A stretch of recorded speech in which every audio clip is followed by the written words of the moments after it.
Mzee, shikamoo. Marahaba. Au jambo? Mzee, nitakoseje jambo shule ya ovyo ovyo ambayo tupo nayo?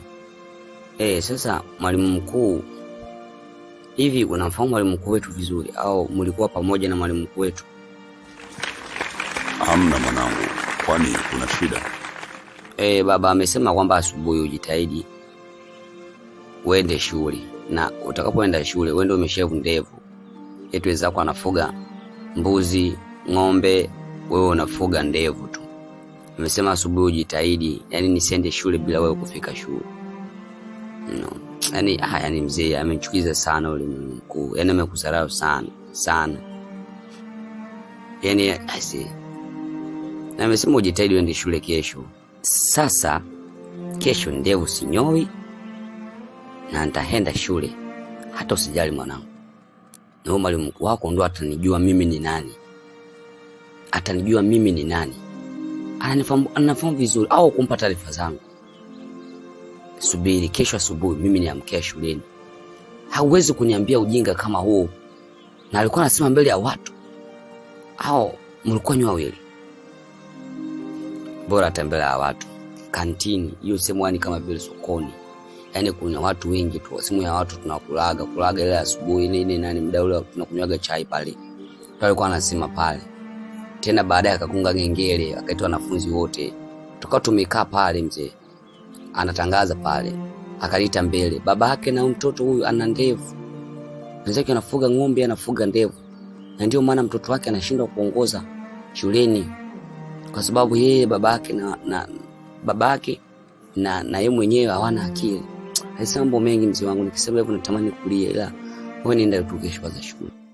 Sasa baba Kiranja, itabidi ukae na mwanao uweze kuongea naye. Maana anapoelekea mwanao ni kwenda kupotea kabisa. Mwanao amezidi ujeuri, amezidi utundu. Nakwambia juzi hapa hivi. Mimi anakuja kuniambia kwamba madam ananipenda. Ndio amemtuma. Inafika tu anafuatilia kwa madam wanasema hilo swala bado. Mtoto wako kesi zote yumo. Mtu kutoka wa mwisho, watu wa mwisho ndani ya wa mwisho yumo. Kwa makesi yumo. Kila siku hii ni mtu wa fujo jamani. Ongea na mwanao.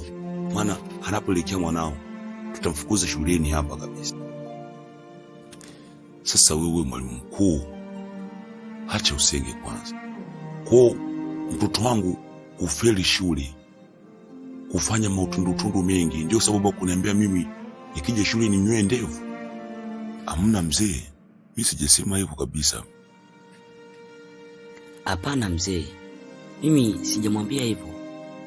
Mimi nimwambia nilimfukuza shuleni, nikamwambia aende akachukue mzazi, sababu kuna kosa ambalo nilifanya hapo. Na ndio kosa tumekuitia wewe hapo, huwezi kujua mwanao maendeleo yake ya shule. Kwa mambo unayosema wewe hapo sijaelewa kabisa. Nimemtuma mwanao aende akakuita, aje kukuite ili uje tuyaongee haya, maana mwanao amesababisha shida shuleni. Wewe mwalimu, tuseme sasa, kwa kuwa wewe umesema mwanangu anafeli, nijibu kwa yanahusiana na nini na ndevu zangu mimi? Maana mwanangu aliyofika nyumbani aje niambia kwamba wewe unahitajika shuleni, kwamba mimi nahitajika shuleni, tuongee maongezi hayo. Mwanangu ameniambia nije shuleni, nimenyoa ndevu. Umenitukana mambo mengi sana.